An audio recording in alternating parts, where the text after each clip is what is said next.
We stand with Ukraine. ইসরায়েলের কাছে আরও 800 মিলিয়ন বা 800 কোটি ডলারের একটি প্রস্তাবিত অস্ত্র বিক্রির বিষয়ে অনানুষ্ঠানিকভাবে মার্কিন কংগ্রেসকে অবহিত করেছে জো বাইডেন প্রশাসন। নতুন এই চালানে যুদ্ধ বিমান ও অ্যাটাক হেলিকপ্টারের জন্য গোলাবারুদ থাকবে বলে শুক্রবার অ্যাক্সিওস দুটি সূত্রের বরাতে এসব তথ্য জানিয়েছে। তবে নতুন এই চুক্তিটি পাস হতে মার্কিন প্রতিনিধি পরিষদ ও সিনেট কমিটির অনুমোদন প্রয়োজন হবে। এতে ড্রোনের মতো হুমকি মোকাবিলার জন্য যুদ্ধবিমানের আর্টিলারি সেল এবং এয়ার টু এয়ার মিসাইল অন্তর্ভুক্ত রয়েছে বলে প্রতিবেদনে উল্লেখ করা হয়েছে। এ বিষয়ে তাৎক্ষণিকভাবে কোনো মন্তব্য করেনি মার্কিন পররাষ্ট্র দপ্তর।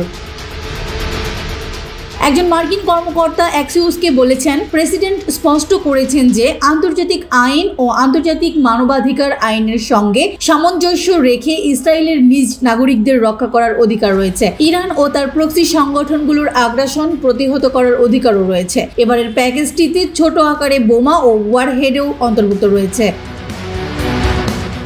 গাজায় 15 মাস ধরে গণহত্যা চালাচ্ছে তাদের হামলায় সেখানে 45,000-এর বেশি ফিলিস্তিনি নিহত হয়েছেন। কূটনৈতিক প্রচেষ্টা 15 মাসের পুরনো গাজা যুদ্ধের অবসান ঘটাতে ব্যর্থ হয়েছে। আগামী 20 জানুয়ারি প্রেসিডেন্ট জো বাইডেনের মেয়াদ শেষ হবে, দায়িত্ব নেবেন ডোনাল্ড ট্রাম্প। সিরাজা মনিরা, ঠিকানা নিউজ, ডেস্ক রিপোর্ট।